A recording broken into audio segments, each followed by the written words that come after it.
마태복음 8장 8절부터 10절까지 말씀입니다. 봉독합니다. 백부장이 대답하여 이르되 주여 내 집에 들어오심을 나는 감당하지 못하겠사오니 다만 말씀으로만 하옵소서. 그러면 내 하인이 낫겠사옵나이다. 나도 남의 수하에 있는 사람이요 내 아래에도 군사가 있으니 이더러 가라 하면 가고 저더러 오라 하면 오고 내 종더러 이것을 하라 하면 하나이다. 예수께서 들으시고 놀랍게 여겨 따르는 자들에게 이르시되 내가 진실로 너희에게 이르노니 이스라엘 중 아무에게서도 이만한 믿음을 보지 못하였노라. 아멘. 자, 마태복음 8장 8절부터 10절까지 말씀을 본문으로 읽었고요. 오늘 나눌 말씀 제목을 대단한 믿음, 대단한 믿음이라고 정했어요. 누가 믿음이 대단한가요? 오늘 본문 말씀의 등장인물은 둘입니다. 둘. 백부장, 예수님, 그리고 언급되는 사람은 종, 셋이죠. 예수님이 대단한 믿음이 있다. 뭐 말 하나 많아지만 예수님한테는 맞지 않죠. 종은 믿음을 보여준 게 별로 없어요. 종은 병이 낫는 거죠. 백부장의 믿음을 이야기하고 싶습니다. 자, 이 백부장이 뭐죠? 성경에 백부장이라는 말이 나옵니다. 100명의 부하를 거느린 사람이다. 이렇게 기억하시면 좀 쉬울 것 같아요. 그 군사 조직의 그 군인의 중간 장교쯤 되는 거죠.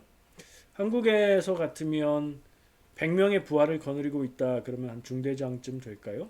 그러니까 아주 높은 장교는 아니더라도 지휘관 정도 소리 들을 수 있는 그 정도 되는 것 같아요. 이 백부장은 어떤 사람입니까? 말씀을 보면 그 별로 자세하게 나와 있지 않아서 어떤 사람인지 알 수 없는데요. 다행히도 누가복음에 평행구절이 있어요. 평행구절이라는 건 복음서에 다른 복음서에 같은 내용이 또 나오는 걸 얘기하거든요. 누가복음 7장 2절부터 10절까지 말씀을 보면 이 마태복음 부분하고 같은 내용이 나오는데 조금 더 자세히 나옵니다. 누가복음의 내용을 참고하면 마태복음엔 없지만 누가복음에 조금 더 이야기하고 있는 내용을 보면요. 이 백부장은 유대인들에게 칭찬받는 사람이다. 이렇게 설명합니다. 칭찬받은 일이 무엇이냐? 누가복음의 설명에선 유대인들을 위해서 회당을 지어 주었다. 건축하는 것, 건물을 건축하는 건 간단하고 쉬운 일은 아니죠. 이 사람은 백부장으로서 군인이었고요. 그리고 100명의 부하들을 거느리고 있었기 때문에 어느 정도 권력이 있고 자기 밑에 있는 인력을 동원할 수도 있고 그렇죠.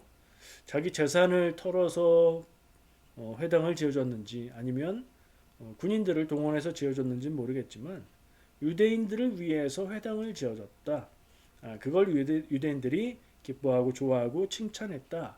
이런 설명을 볼 수 있어요. 좋은 사람이 나쁜 사람이에요. 좋은 사람입니다. 그러면 유대인들이 이를 칭찬했다 하는 얘기를 볼 때 이 사람은 유대인일까요? 유대인 아닌 이방인일까요? 이방인이라는 게 거의 확실한 거죠. 정말 100% 이방인이다 이렇게 말할 만한 증거는 나와 있지 않지만 로마 군사 조직의 장교라는 점 그리고 유대인들을 위해서 회당을 지어줬다라고 표현하고 있는 점 유대인이 유대인을 위해서 회당 지어주면 이렇게 표현하지 않겠죠. 그런 것들을 볼 때 이 사람 이방인이구나. 그러니까 외국인이구나. 외국인으로서 유대 지역에 주둔하고 있는 사람이구나. 근데 유대인들을 잘 대해주고 회당도 지어주고 그래서 유대인들이 좋아하는 사람이구나. 그냥 알 수 있죠. 착한 사람이다. 선한 사람이다. 이렇게 이해할 수 있습니다. 근데 이 사람이 믿음까지 있습니다. 왜죠? 예수님 앞에 병든 자기 하인을 위해서 청을 하러 찾아오는 것을 볼 때 그렇습니다. 예수님은 유대인이에요. 로마 제국의 입장에서 보면 그냥 통치하는 지방일 뿐입니다. 그곳의 주민이 예수님인데 로마의 군인이 장교가 그에게 부탁을 하는 거예요. 내 하인이 아픕니다. 이렇게 하려면 이렇게 얘기했을 때 예수님이 내 하인을 고쳐준다, 고칠 수 있다, 낫는다라는 믿음이 없으면 쉽게 하기 어려운 일이겠죠. 믿음이 있는 사람이라고 보여집니다. 물론 우리는 결론을 알고 있어요. 결론까지도 보면 믿음까지 있는 사람이구나 이렇게 생각할 수 있습니다. 이 이방인 장교 백부장이 자기 하인을 위해서 예수님께 와서 치료해 주기를 청하는 내용인 거죠. 하인이 무슨 병에 걸렸습니까? 성경은 중풍병이라고 기록하고 있습니다. 중풍은 우리도 많이 경험하고 있는 거죠. 질병으로 인해서 몸을 잘 쓰지 못하게 되는 몸의 거동이 불편하게 되는 질병을 이야기합니다. 아마도 우리가 이야기하는 똑같은 중풍병도 포함이 될 거고 증상이 비슷한 경우도 그렇게 얘기할 수 있겠죠. 어쨌든 백부장이라고 불리는 로마 군의 장교가 자기 하인을 위해서 유대인 랍비 예수님께 부탁을 하러 오는 장면을 보여주고 있습니다. 백부장이라는 권력의 자리, 대단한 자리까지는 아니죠. 황제도 아니고 총독도 아니고 왕도 아니고 뭐 하급 장교 정도 되는 건데 그래도 100명의 부하를 거느린 나름의 권력을 가진 사람이 그 하인을 구하기 위해서 자기 자신도 아니고요, 자기 가족도 아니고요, 하인을 위해서 예수님께 청하기를 마다하지 않는 사람, 참 좋은 사람이다 이런 생각을 하게 됩니다. 근데 이 사람이 좋은 사람이라는 건 그렇게 강조점이 아닙니다. 왜냐하면 우리가 아는 것처럼 그리고 읽다 보면 느끼게 되는 것처럼 뒤에 더 놀라운 내용이 나오기 때문이죠. 백부장은 그런 사람이었고요. 자, 백부장이 예수님께 나옵니다. 예수님의 이야기를 들었겠지요. 예수님의 행적들을 들었겠지요. 그리고 이분이 메시아, 구원자, 하나님의 사람이라는 확신이 있었던 것 같습니다. 그래서 이 예수님께 자기 청을 하러 나왔죠. 자, 이 백부장을 만나고 백부장의 하인을 생각하는 예수님은 어떠셨을까? 자, 예수님을 한번 쳐다보겠습니다. 본문에서는 제가 오늘 본문의 선택에서 일부러 뺐어요. 빼놓고 읽었는데 본문보다 앞에 있는 바로 앞절에 있는 8장 7절 말씀에 보면 예수님이 이 백부장이 나와서 제 하인이 중풍병으로 고생하고 있습니다. 이렇게 말하니까 결국엔 무슨 말을 하려고 하는 걸까요? 고생하고 있습니다. 고통 중에 있습니다. 내 하인을 고쳐주십시오. 제가 믿습니다. 이런 말을 하려고 했겠죠? 근데 예수님은 그 말 할 기회를 주지 않으십니다. 무슨 말이냐면 내 하인이 고통 중에 있습니다. 이르시되 내가 가서 고쳐주리라. 예수님이 이 백부장이 말하는 청을 차분하게 다 들으신 게 아니에요. 내 하인이 중풍병으로 고통 중에 있습니다. 라는 말을 들으시면서 바로 중간에 말을 끊고 그래 내가 가서 고쳐주겠다 라고 말씀하시는 거예요. 사실 전에는 눈에 띄지 않았던 말씀이에요. 쭉 흐름으로 읽을 때는 백부장이 예수님께 나왔네. 예수님이 고쳐주시기로 했네. 그냥 그렇게 넘어갔던 말씀인데요. 그래도 예수님 말씀이라는 초점을 가지고 다시 한번 보고 있잖아요. 예수님 말씀은 예수님의 마음이 어떤지를 제가 좀 집중해 보려고 읽거든요. 그렇게 보니까 백부장이 병을 고쳐주십시오라는 청을 꺼내기도 전에 내가 가서 고쳐주겠다 말씀하시는 예수님의 마음은 무엇일까 생각하게 되었습니다. 여러분 생각은 어떠십니까? 누가 아프다고 그러면 무조건 달려가서 고쳐주시는 사랑이 넘치시는 분, 그렇게도 생각할 수 있겠죠. 근데 저는 이 아픈 환자가 백부장이 아니고 백부장의 가족도 아니고 하인이라는 점을 주목합니다.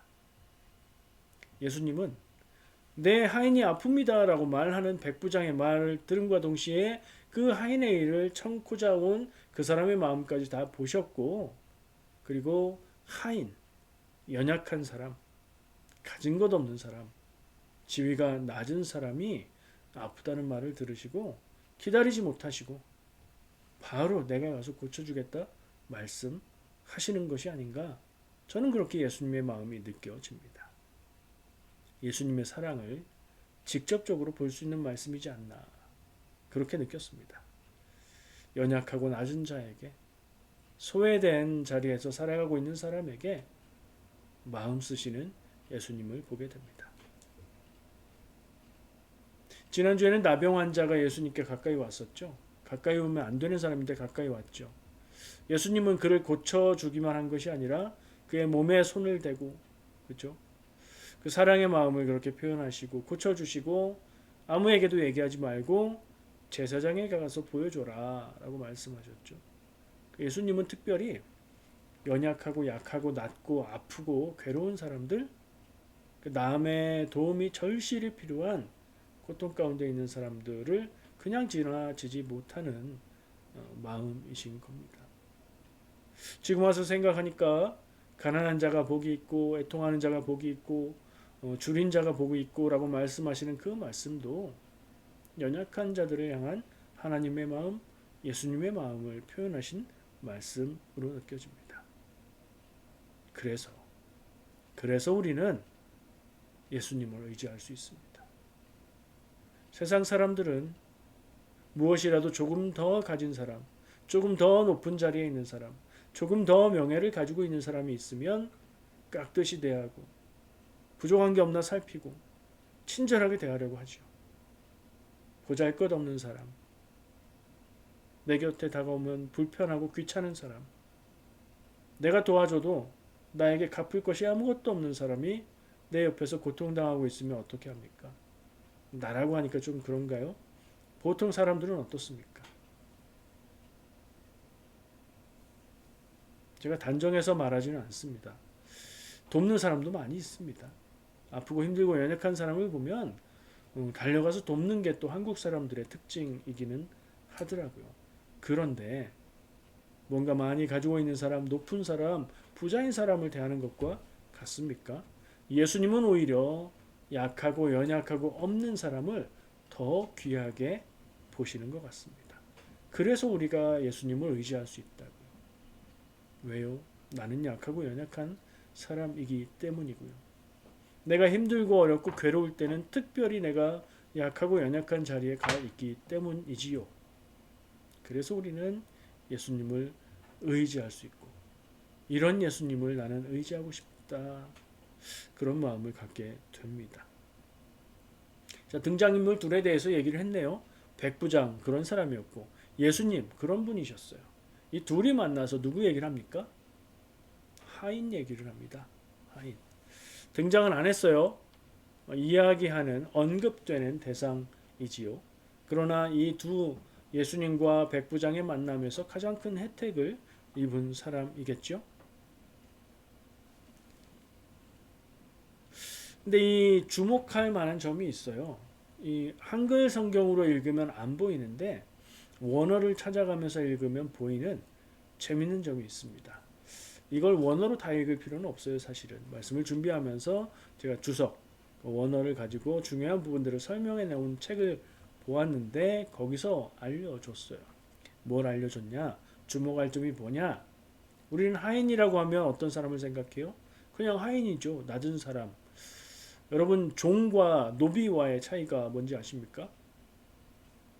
하인과의 차이는 뭔지 아십니까? 차이가 없이 쓸 때도 있고요. 어떤 경우에는 어떤 단어는 자유민인데 급여를 받고 일해주는 사람을 가리키기도 하고요. 어떠한 경우에는 노예, 종, 슬레이브를 가리키는 말이기도 하죠. 하인, 종 이런 말들은 그런 의미로 왔다 갔다 하면서 상황에 따라서 다르게 쓰입니다. 자, 한글로 우리말로 하인으로 번역된, 그러니까 이 마태복음에서 하인으로 번역된 원어 단어는 파이스라는 말입니다. 파이스.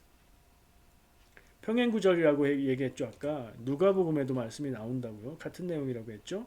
근데 그 누가복음의 한글 표현은 보면 종이라고 번역되어 있어요. 우리말에서 하인과 종은 의미를 굳이 따지자면 다르죠. 근데 거의 같죠. 원어는 이 마태복음의 하인은 파이스라고 썼고요. 누가복음의 종은 둘로스라는 단어로 썼습니다. 둘로스는 진짜 그냥 종이에요. 노예를 가리키는 말이에요. 근데 파이스는요, 좀 특이하게 하인, 종을 가리킬 수도 있고요. 아들을 가리킬 수도 있습니다. 이게 어떻게 같은 단어로 쓰이는지 모르겠지만 파이스는 번역에 따라서 상황에 따라서 아들이 될 수도 있고 하인이 될 수도 있는 단어라는 거예요. 마태복음에서는 그런 파이스를 썼어요. 하인이라고 표현할 때. 그러니까 마태복음의 이야기에서 중풍병에 걸려서 고통당하는 사람은 이 백부장의 하인일 수도 있는 거고 종일 수도 있는 거고 아들일 수도 있는 거예요. 원어로 보면 그런 거죠. 근데 우리 개역개정 성경 다른 번역도 마찬가지예요. 다 하인으로 번역을 하고 있습니다. 영어 성경까지 제가 이렇게 확인할 수 있는 성경은 다 찾아봤는데 다 하인이나 종이나 이런 의미로 번역을 했어요. 옵션이 선택이 두 가지가 있는데 이쪽을 선택한 거란 말이죠. 누가복음은 확실하게 종이라는 의미를 가지는 둘로스로 썼습니다. 그럼 이게 예수님이 함께 하시는 어떤 이야기의 내용을 적고 있는데 이게 종인지 아들인지 모르겠는 단어를 쓴 말씀이 있고 확실하게 종이라고 알 수 있는 단어로 쓴 내용이 있다. 우리말로 번역해 놨을 때는 하인 종이라서 그게 그거 같은데 좀 다르다. 이거 생각 외에 이 말씀의 차이를 놓고 볼 때 우리는 무엇을 생각할 수 있을까요? 이 말씀을 읽으면서 여러분 의문을 가져본 적 없으십니까? 백부장은 그래도 로마 사람일 거고 유대인도 아니고 낮은 사람도 아니고 높은 사람이에요. 말씀에서 이 백부장이 스스로 말합니다. 나도 아랫사람이 있고 부하들이 있고 종이 있어서 내가 하라고 하면 하라는 대로 다 합니다. 높은 사람이란 얘기죠. 근데 그 사람이 왜 자기 하인을 위해서 자기가 직접 예수님께 그의 사정을 이야기할까? 제법 높은 명예를 갖고 직위를 갖고 있는 사람이 예수님한테 와서 부탁을 한다는 건 이게 일반적인 상황이 아닙니다. 일상적인 상황이 아닌 거예요.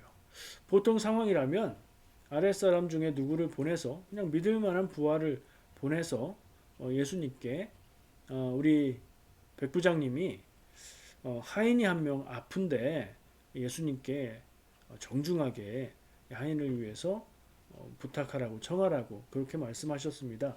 이 정도면 자연스러운 상황일 거예요.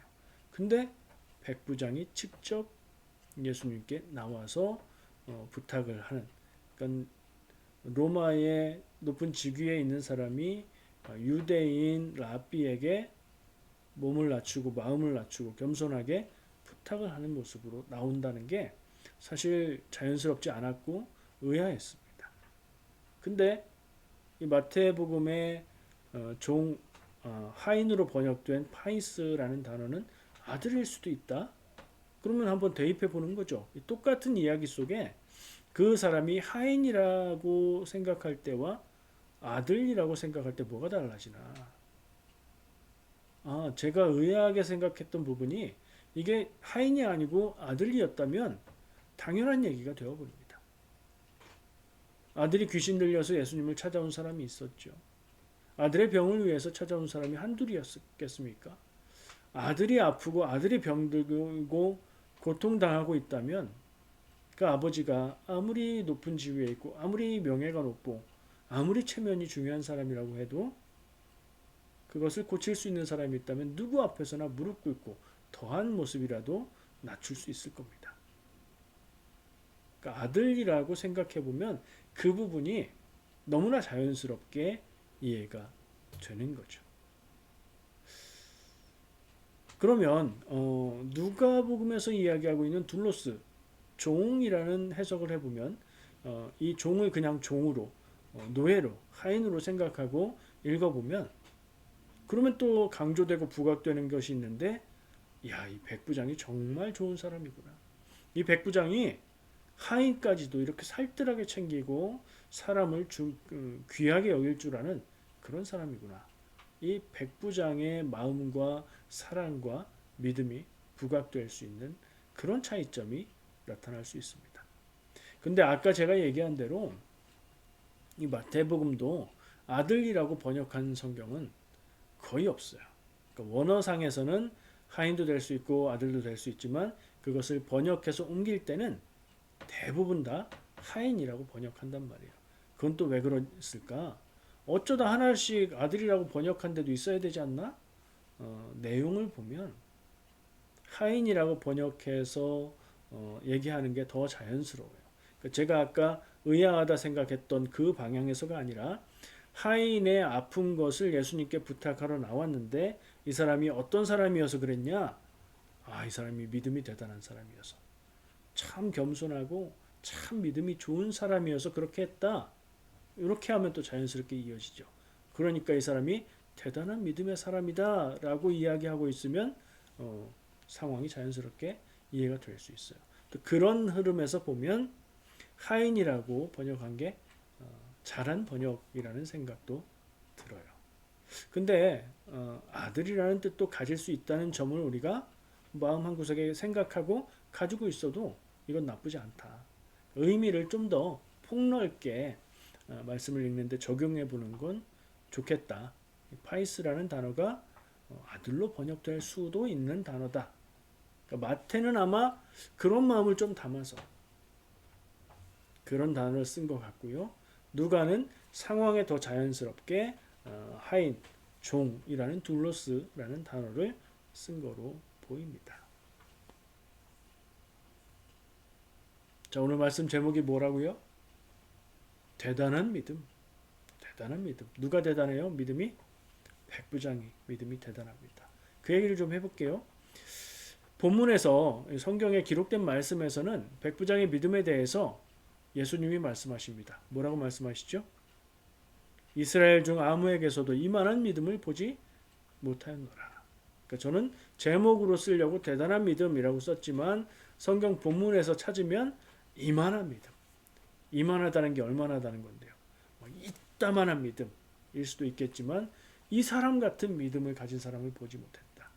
그 말만 가지고 생각해 보면 이스라엘 모든 사람들보다 이 이방인 백부장 한 명의 믿음의 고백이 더 크고 더 놀라운 믿음을 고백하고 있구나. 예수님이 그렇게 말씀하시는 거예요. 내용을 조금 더 살펴볼게요. 예수님이 아까 본문에서는 좀 생략해낸 부분, 백부장이 찾아와서 하인이 아프다고 얘기하니까 예수님은 기다리지 못하고 내가 가서 고쳐주겠다 말씀하시죠. 그랬더니 백부장이 말합니다. 주님이 집에 오시는 것을 저는 감당하지 못하겠습니다. 제가 군인인데요. 부하들에게 제가 말로 명령하면 그대로 다 합니다. 주님이 그 하인이 낫도록 말씀만 하셔도 이 하인의 중풍병이 나을 줄 믿습니다. 제가 좀 풀어서 얘기했어요. 그리고 성경 본문에는 나을 줄 믿습니다. 이런 말은 안 했어요. 근데 성경 말씀의 내용을 볼 때 그 마음이 들어있죠. 그렇죠? 주님이 우리 집에 오시는 것을 제가 감당 못하겠습니다. 그렇게까지 하지 않으셔도 됩니다. 그냥 말씀으로만 하셔도 나을 겁니다. 정말 군인다운 믿음의 고백이죠. 부하들에게 명령하면 부하들은 목숨을 걸고 그 일을 해냅니다. 예수님이 말씀하시면 제 하인이 나을 줄 믿습니다. 예수님은 그 말을 듣고 아까 얘기한 대로 이스라엘 중 아무에게서도 이만한 믿음을 보지 못하였노라 이렇게 말씀하십니다. 그러니까 이 말씀이 이 백부장 한 명의 믿음의 귀한 믿음의 고백을 소개하고 이야기해 주는 말씀이기도 하고요. 이런 말씀을 여기에 싣고 기록하고 있는 이유는 정작 예수님을 믿어야 되고 정작 예수님이 누구신지 알아야 될 사람들이 예수님이 누구신지 모르고 예수님을 믿지 않고 오히려 예수님을 원수 삼고 죽이려 하고 있다. 그걸 강조하고 있는 것 아닐까요? 예수님은 이 백부장의 믿음에 대해서 최고의 믿음이다 라고까지 이해할 수 있는 칭찬을 하십니다. 그리고 칭찬하시는 정도가 아니라 예수님이 깜짝 놀라셨다는 표현들을 볼 때 예수님은 감동하신 거예요. 이 백부장의 말의 믿음의 고백에 감동하신 겁니다. 사람의 말에는 마음을 만지고 움직이는 힘이 있습니다. 무슨 얘기인지 아시죠? 친절한 말 한마디가 얼어붙어 있던 사람의 마음을 녹입니다. 말 한마디가 사람의 인생을 바꾸기도 합니다. 진심으로 말할 때 그 말을 듣는 사람은 마음이 움직이고요. 좋은 생각을 말로 잘 표현할 때에 그리고 놀라운 믿음을 말로 고백할 때에 그런 말들은 감동을 줍니다. 백부장의 믿음의 고백이 예수님을 감동시켰던 것처럼 말이죠. 반대로 쓸데없는 소리를 하면 어떻습니까?